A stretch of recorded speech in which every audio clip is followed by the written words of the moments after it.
سبحان الله والحمد لله ولا إله إلا الله سبحان الله والحمد لله ولا إله إلا الله سبحان الله والحمد لله ولا إله إلا الله.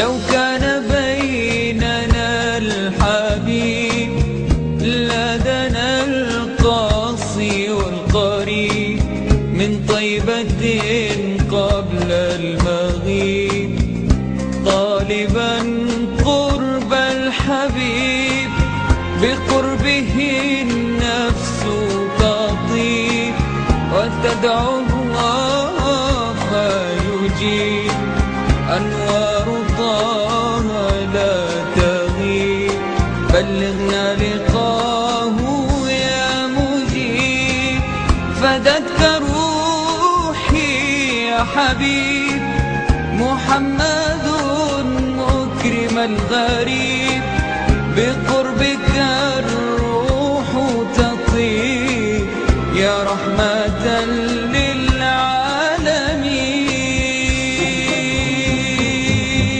السلام عليكم ورحمة الله وبركاته. بسم الله الرحمن الرحيم. إن الحمد لله نحمده ونستعينه ونستهديه ونستغفره ونعوذ بالله من شرور أنفسنا ومن سيئات أعمالنا. من يهده الله فلا مضل له ومن يضلل فلا هادي له. بسم الله الرحمن الرحيم.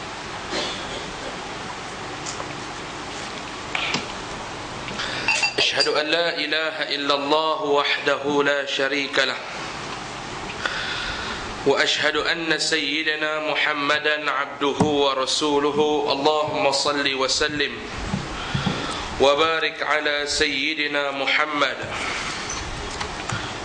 وعلى آله وأصحابه ومن دعا بدعوته واستنى بسنته إلى يوم لا ينفع مال ولا بنون إلا من أتى الله بقلب سليم. أما بعد، قال الله سبحانه وتعالى في كتابه الكريم: أعوذ بالله من الشيطان الرجيم. ومن أحسن قولا ممن دعا إلى الله وعمل صالحا وقال إنني من المسلمين. صدق الله مولانا العظيم.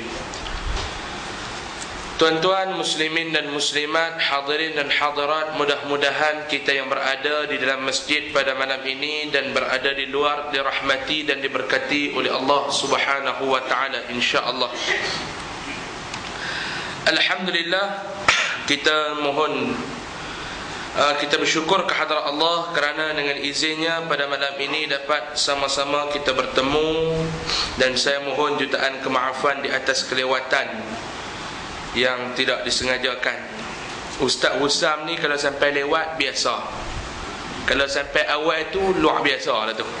Tak mati dia nak kahwin, dua tu lah kalau sampai awal. Baik, pada malam ni kita sambung lagi muqaddimah yang pagi kemarin kita baca tak sempat nak habis tu. Yang mana yang pi tu mungkin dapatlah kemarin ni. Bagaimana saya sebut kemarin, Nabi SAW ceritakan kepada para sahabat, ketika mana kita hendak menemui Allah, kita dijemput oleh Allah Subhanahu wa taala kembali kepadanya. Setelah sekian lama kita diberikan peluang hidup di atas muka bumi Allah ini, ketika mana kita hendak dijemput oleh Allah dalam proses roh nak meninggalkan jasad, dalam proses jenazah kita dimandikan, dikafankan, disolatkan dan diletakkan, diangkat dalam pengusung mayat untuk pergi ke pusara kita, di mana diletakkan di tepi pusara. Dan ketika mana kita berada di dalam liang lahat, ada suara-suara yang baginda sallallahu alaihi wasallam sebut kepada kita yang akan memekik daripada langit sana. Sahabat dah kemarin, suara yang memekik itu kita tak dengar. Orang yang hidup tak dengar, jangan duk tikar pula. Tak dengar, oh ustaz, kami ni kerja tak ada kerja lain, kerja duk urus mayat dah. Kami tak dengar apa pun. Kita yang hidup memang tak dengar. Kalau dengar, Tok Imam tuang dulu. Tak percaya tengok cerita Doremi.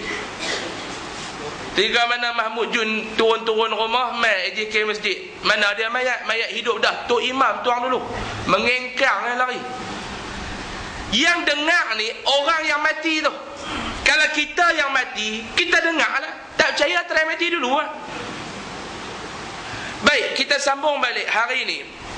Kalau tak silap saya, kita berhenti kemarin dekat 3 seruan daripada langit, di mana apabila mayat tu diletakkan dalam kafannya. Betul ikut? Ya, yang mana ikut kuliah kemarin betul? Betul cik? 3 suara yang kita nak sambung hari ini yang berada di atas usungan mayat. Baik. Ketika mana mayat diletakkan di dalam kanda, tempat kita nak usung tu. Sebab tu saya nak pesan dekat tuan-tuan, benda bid'ah yang selalu kita buat. Ketika mana mayat nak keluar daripada rumah, benda bid'ah yang kita rajin buat ni apa dia? Tok Imam jadi polis trafik. Tok Imam tu melantikkan diri dia sendiri untuk jadi polis trafik. Tu Tok Imam, jalan. Break. Al-Fatihah. Dia haram tak baca pun. Yang duk baca pok-pok tanggung tu, dia syok duk break. Jalan. Break. Yang duk maki tu, pok-pok duk angkat, haram sungguh tu imam kerja duk berik dia kata, melecak kepala bau kami. Yang ni tak ada dalam hadis apa tuan-tuan. Sambil jalan tu pun boleh baca. Sambil berjalan tu boleh baca. Ketika mana diletakkan kita dalam tempat pengusungan mayat. Sebab tu saya sebut kemarin tuan-tuan, bila mana saya sampai di rumah, ada seorang jemaah kita call saya kemarin. Saya sebut kemarin, ketika mana kita mati, kita ada anak 7 orang, 8 orang. Malangnya anak kita seorang pun tak boleh nak jadi orang yang menguruskan jenazah kita. Anak ada 7 orang. 7 orang anak, kadang-kadang sampai 14. Pantang sentuh beranak, pantang sentuh beranak. 17 orang anak dia. Bila mana mak dan ayah mati, tak ada seorang pun anak yang boleh uruskan jenazah mak dan ayah dia. Tuan-tuan cuba bayang tengok hidup kita. Orang lain dia buat, boleh buat. Boleh buat. Tapi tak sama dengan kita, anak yang mandikan ayah, anak yang memandikan jenazah ibu.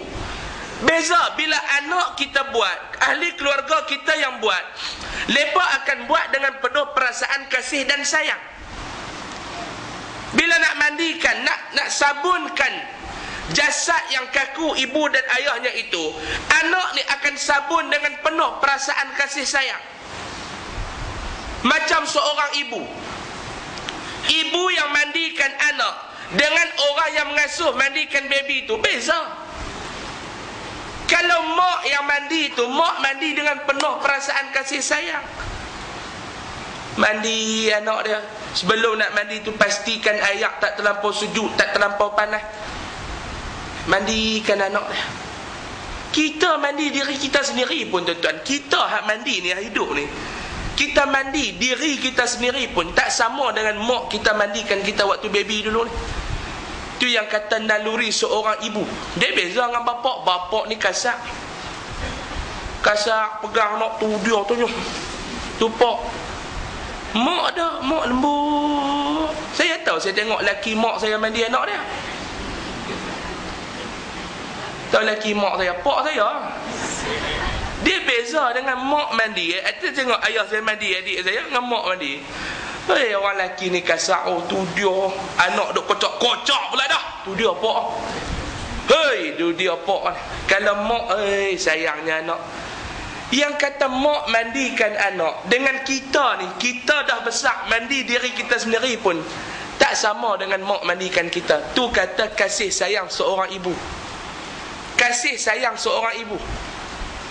Cuba bayangkan, bila tadi saya duduk atas kereta tadi tuan-tuan, saya duduk atas kereta dengan driver saya tadi, buka radio Kedah, dengar DJ tu dia cerita kisah pengalaman kawan dia yang panas baran. Saya duduk dengar tadi ni, dekat-dekat nak keluar yang mata je balik telefon, jadi keluar saya sedih. Bagaimana seorang anak, bapak tu baru beli kereta barulah Proton Prebe, balik parking dekat garaj. Anak tunggal, anak ni umur 2 tahun ke 3-4 tahun ni, anak ni dia rajin duk pergi contiang. Hari tu dia ambil pen, dia contiang kereta pak dia. Contiang tu calak lah, dia lukis gambar ayah dia lukis gambar mak dia lukis gambar dia kecil tengah-tengah tu. Pak balik kerja, anak ni panggil abah, kau lukis. Lukis kat mana? Pipi tengok lukis dekat kereta dia. Cerita betul tuan. Ayah ni fikir pok batang apa ni ataupun dahan pokok bunga ketas. Fikir pok tu, mana tangan yang katok ni? Tibai tangan budak ni kiri dan kanan. Tibai ni dia kata tak ada perasaan kasih sayang langsung. Tibai. Mak keluar, mak nak selamat tak berani. Lalah orang gaji tu ambil anak tarik. Berdarah ni, pok ni tak peduli lagi masa tu. Orang gaji ni ambil sapu minyak dekat tangan apa semua. 7 hari pak ni tak peduli tangan anak dia, mak ni tak peduli tangan anak dia. Sebab apa? Marah anak ni pergi contiang dinding kereta pak dia. Lepas tu tangan dia jadi menanah. DJ tu pun cerita dia sebut tangan dia jadi menanah. Bila jadi menanah, hantar pergi dekat klinik. Doktor sahkan tangan anak dia dua-dua belah ni dia dijangkiti kuman. Cara dia dua benda ya. Tak potong biar kuman tu akan merebak dalam jantung. Potong tangan dua-dua ni. Potong tangan. Pak tu masa tu baru sedar. Bila pergi tengok anak dia hilang tangan dua-dua ni, apa yang anak tu kata dekat ayah ketika mana ayah pergi tengok? Ayah, cik janji cik takkan contiang lagi kereta ayah. Tapi cik minta ayah tolong kembalikan tangan cik. Ni seorang bapa, dia perongweh betara tu. Pi contiang kereta tu hang boleh cat lain. Tangan ni ada jual ke tangan anak ni? Apa kata anak? Cik takkan contiang dah kereta pak, cik dah tak mau contiang. Tapi saya minta ayah tolong kembalikan tangan saya balik. Tuan Allah yang kata pak ni ialah bila mana kita menjadi ketua di dalam rumah tangga. Kita yang menjadi ketua, seorang ayah, seorang suami yang menjadi ketua di dalam rumah tangga yang tidak ada asas agama. Macam tu tuan-tuan.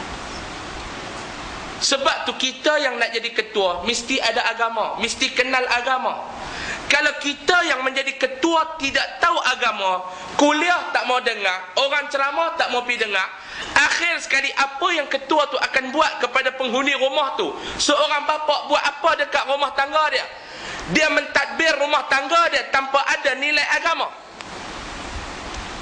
Boleh fikir kereta boleh bincang lain. Habis 2,000 tak apa cak kereta. Ni tangan anak yang baru umur 5 tahun, yang baru umur 6 tahun, nak hidup lagi berpuluh tahun. Cuba bayangkan nasib anak tu tanpa ada tangan.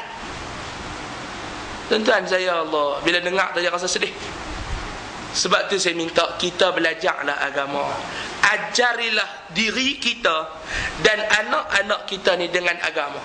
Bila kita ajar dengan agama tuan-tuan, insya-Allah hidup kita di dunia dan di akhirat asas seronok. Sebab tu saya minta kalau boleh yang memandikan jenazah mayat ibu dan ayah ni biarlah anak-anak. Saya sebut kemarin di Masjid Padang Temusu. Bila saya sebut kemarin, saya balik sampai di rumah, ada seorang call saya. Dia kata, saya tersentuh Ustaz. Saya tersentuh. Saya baru rasa menyesal Ustaz. Saya ni pencen kerajaan. Dulu tak peduli hai agama. Bila pencen ni baru nak balik belajar agama. Saya rasa menyesal Ustaz. Saya kata alhamdulillah lah Tuan Haji. Syukur. Pasal Tuan Haji ni masih diberikan umur oleh Allah, dalam keadaan walaupun pencen boleh balik mai dengar agama ni. Kerana alhamdulillah ada orang habis-habis pencen tu terus tak mai. Alhamdulillah. Dia kata yang tu saya syukur Ustaz. Tapi saya teringat apa yang Ustaz katakan tadi.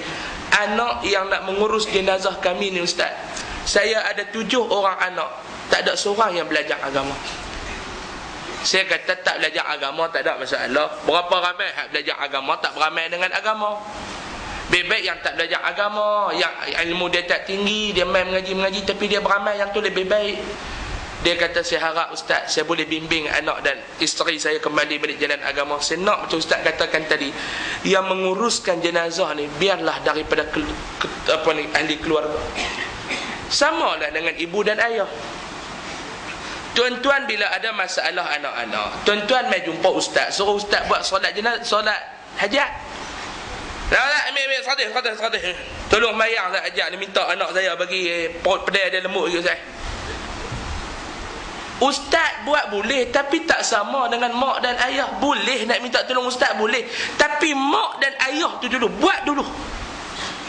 Doa ibu, doa ayah kepada anak-anak lebih baik daripada doa Ustaz.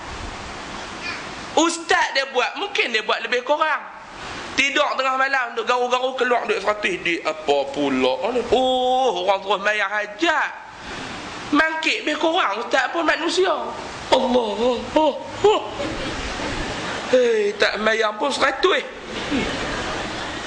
Sama tak dengan kita buat? Dia bagi 100 kat Ustaz, dia relax di rumah. Bini dia kata, abang jomlah anak kita nak ambil SPM ni. Tak apa, abang bagi dah 100 kat Ustaz. Tidak. Ustaz tu duduk tongkat ni, mata tongkat dengan lidi duduk tak baca pun 100 duduk dalam poket. Buat dulu. Kita mak dan ayah ni buat dulu, insya-Allah Ustaz membantu. Tapi daripada usaha mak dan ayah. Baik.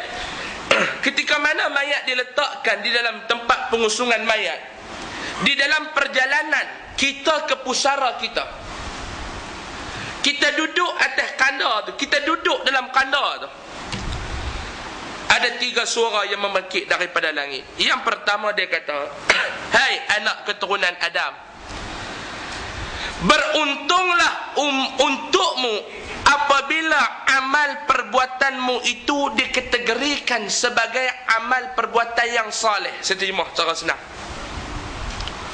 Bila mana kita duduk dalam tempat mengusung mayat tu, satu suara daripada langit kata apa? Berbahagialah kamu wahai anak keturunan Adam, kalau amalan kamu yang kamu lakukan selama mana kamu hidup di muka bumi dulu, Allah Ta'ala kategorikan sebagai amalan-amalan yang saleh. Sebab tu tuan-tuan, amalan kita nak jadi saleh macam mana? Bukan tengok dari segi luaran. Tuan-tuan jangan main bedai ya buat ibadat. Semayang ni kadang-kadang boleh jadi tak diterima oleh Allah bila kita semayang bukan pada waktu dia. Sebab tu nak jadikan amal yang soleh ni, saya nak bagi tahu dekat tuan-tuan, amalan kita tu mesti bertetapan dengan syarak, mesti bertetapan dengan agama. Bertetapan dengan agama, bertetapan dengan syarak ni maklum, baru amalan kita jadi amalan yang soleh. Ustaz nak jadi amalan yang soleh ni macam mana Ustaz? Tu kena main mengaji, tu kena main belajar. Jangan main bedai buat ibadat. Jangan main bedai. Kadang-kadang kita buat ni tak sama. Baru ni ada kes, bila mana masjid-masjid ni duk buat majlis munajat perdana untuk anak-anak kita nak ambil periksa. Bagus, saya puji tu. Tetapi bila dicek oleh pihak Jabatan Agama, ada benda baru yang dibuat, iaitu Yasin Hajat. Saya nak pesan dekat tuan-tuan, jangan duk beli buku sebarangan. Saya nak pesan yang tu. Buku yang berada di pasaran hari ini, JAKIM telah rampas 37 siri. Buku yang dibuat oleh orang-orang bukan Islam, tapi atas nama buku Islam. Kita yang basic rendah, kita yang ilmu kita ni kurang, bila kita baca, kita akan termudah makan dengan apa yang disebut oleh mereka. Kalau akidah kita tak mantap, baca-baca terus langsung buat Yasin Hajat. Saya ada bagi satu buku Yasin tu. Bila baca Yasin tu, ulang sampai 10 kali. Allah. Bismillahirrahmanirrahim.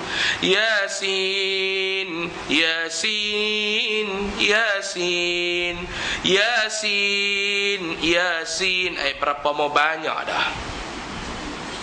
10 kali. Baca sampai dekat ayat berapa saya tengok dalam buku tu. Buku tu dikarang oleh orang Indonesia. Sampai ayat berapa saya lupa dah. Berhenti ayat tu, buat sembahyang hajat 2 rakaat, doa, sambung pula. Sampai sekerat doa pula, sampai sekerat doa pula. Tuan-tuan, Al-Quran ni kita nak baca mesti mengikut bagaimana Jibril mengajar baginda sallallahu alaihi wasallam. Adakah malaikat Jibril ajak Nabi macam tu? Yasin, Yasin, Yasin, Yasin 10 kali. Kita nak baca Al-Quran, kalau kita tengok bagaimana apa dalam kitab Syekh Dr. Ramadan Buti, dia kata bacaan Al-Quran mesti apa Allah Ta'ala sebut, warattilil Qur'ana tartila. Allah Ta'ala sebut dalam Al-Quran, warattilil Qur'ana tartila. Baca Al-Quran ni mesti secara tartil. Apa maksud baca secara tartil? Baca secara tartil ni bagaimana baginda sallallahu alaihi wasallam dapat daripada Sayyidina Jibril alaihi salam. Jangan duk pi mereka. Saya pun bila dengar macam tu ni belah baling. Saya dengar cerita di belah baling. Depa putus tik, hantar edak. Saya balik, saya telefon dekat satu pegawai daripada Jabatan Mufti Kedah.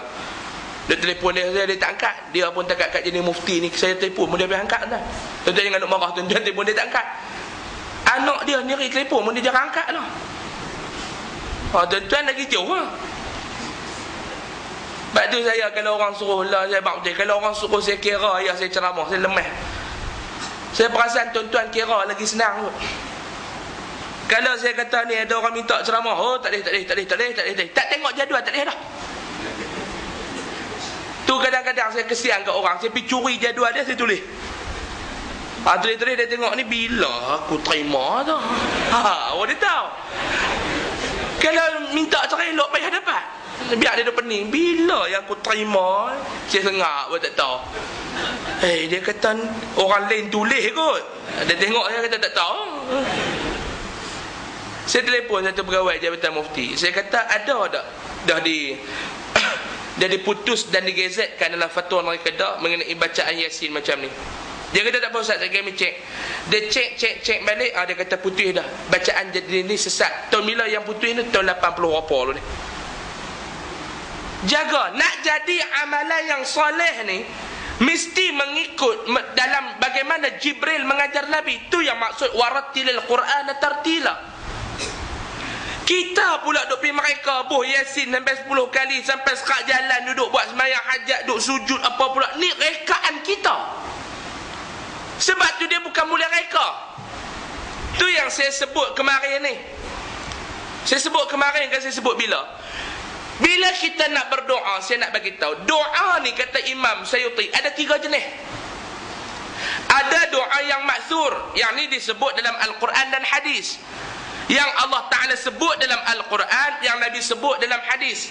Contoh doa yang maksur tu kita duk baca lepas semayang tu, Rabbana atina fid dunya hasanah wa fil akhirati hasanah wa qina azabannar. Tu doa yang maksur. Yang kedua, doa yang dibuat oleh ulama. Doa yang dibuat oleh ulama macam-macam lah yang kita duk baca dalam sembahyang kita tu. Lepas kita sembahyang tu, kita duk baca tu, ada doa yang kita baca tu dibuat oleh ulama. Tu kategori yang kedua. Tu pula orang tikai pula, payah tuan-tuan orang lah. Sikit-sikit tikai, sikit-sikit tikai. Tu yang saya dah sebut tu. Dia kita ni ada dua jenis orang. Umat Islam mutakhir ini dia ada dua jenis. Yang pertama, jenis tak peduli terus agama ni. Hampa buatlah apa pun aku tak peduli Tak peduli langsung. Kita ajak pergi masjid, tak peduli langsung. Kita ajak ni, tak peduli langsung. Tambah ajak main kuliah, lagi dia banyak cakap. Ustaz nu dekah, ustaz ni dekah. Tuan-tuan, jom malam ni kita pergi masjid bakar arang. Siapa dia? Ustaz Usam. Oh, dekah. Aku pergi dengar dia mengajak, aku tak boleh nak tumpang tidur. Hang nak main tidur kah nak main ngaji? Tak kena.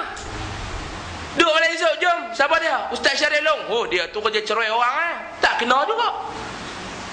Duk minggu depan, jom malam ni. Siapa dia? Ustaz Positif Hang. Oh, slow. Tak kena juga. Tu yang saya geram tu, saya kata duk minggu depan tuan-tuan suruh dia main mengajak, tuan-tuan main dengar. Dah semua orang tak kena.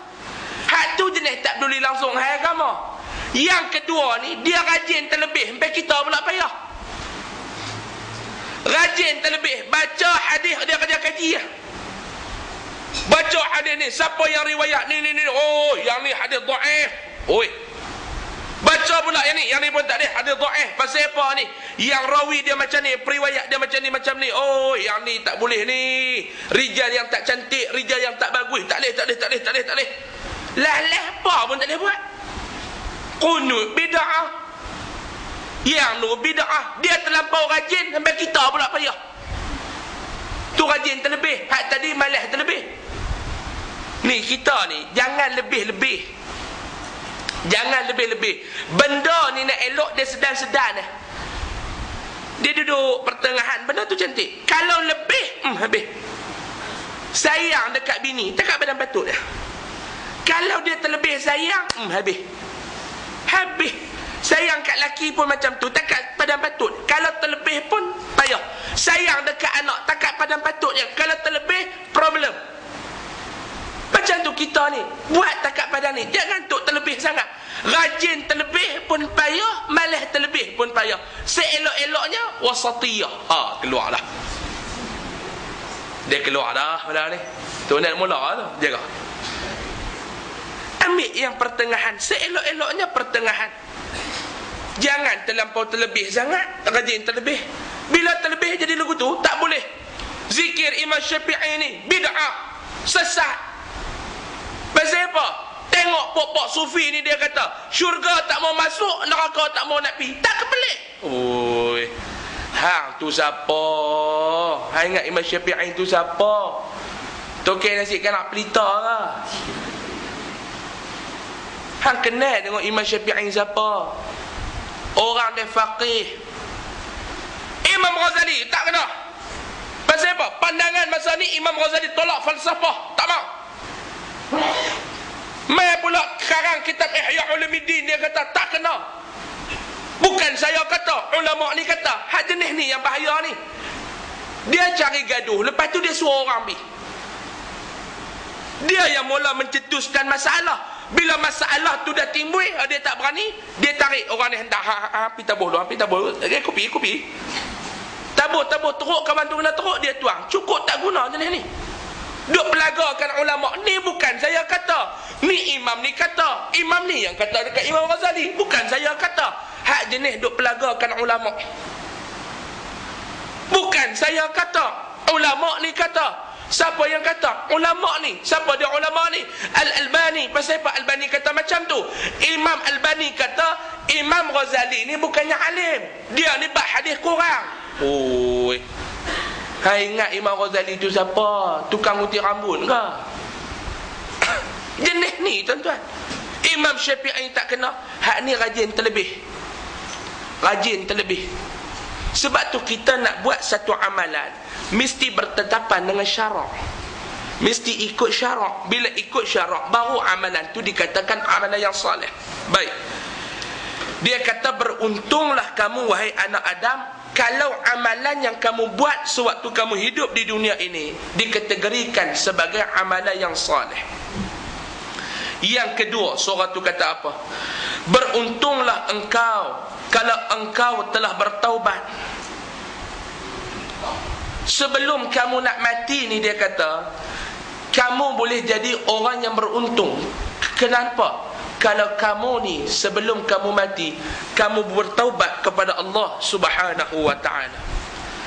Sebab tu tuan-tuan, saya petang tadi saya duduk belik kitab, saya jumpa satu hadis Nabi SAW.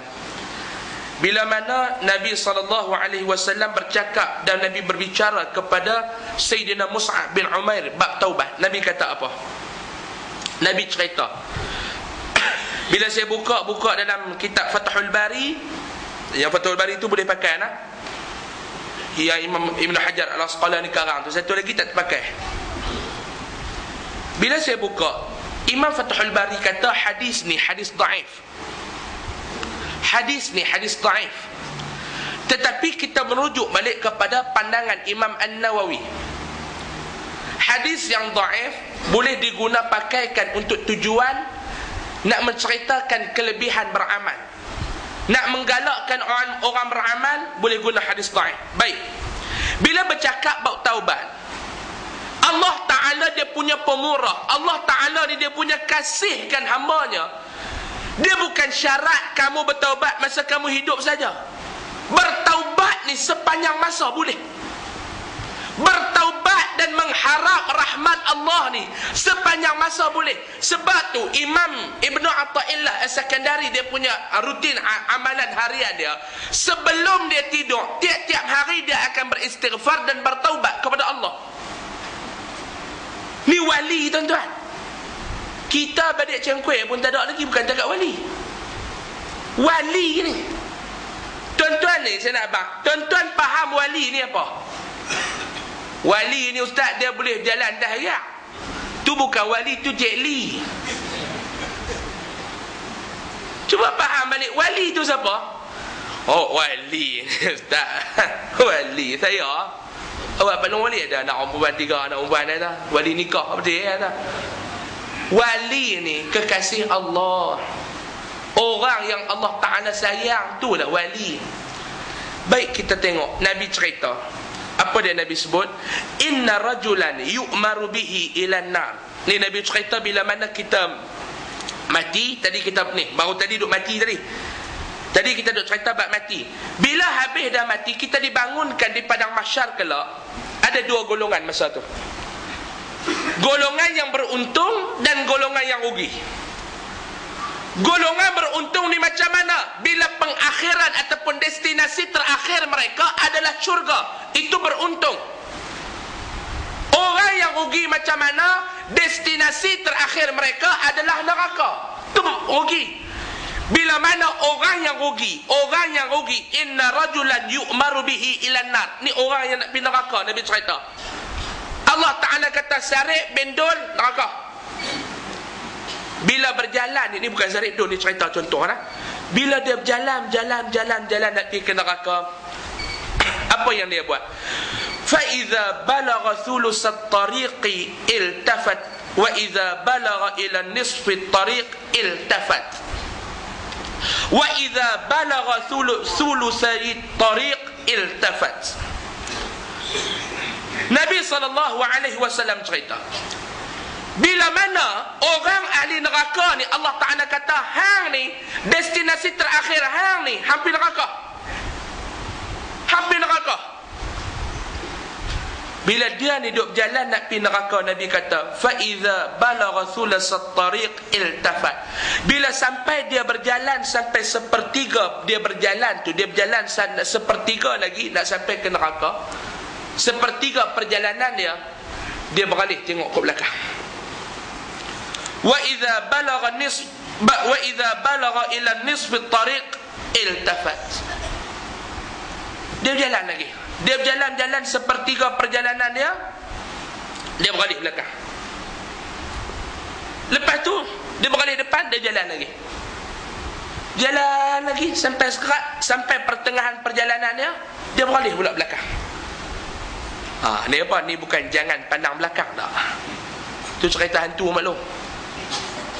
Tu cerita hantu. Jangan pandang belakang. Ni dia beralih belakang. Wa idza balagha thulusay tariq iltafat.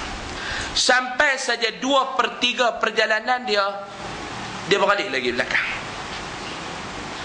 Fa yaqulu Allah Ta'ala rudduhu thumma yas'aluhu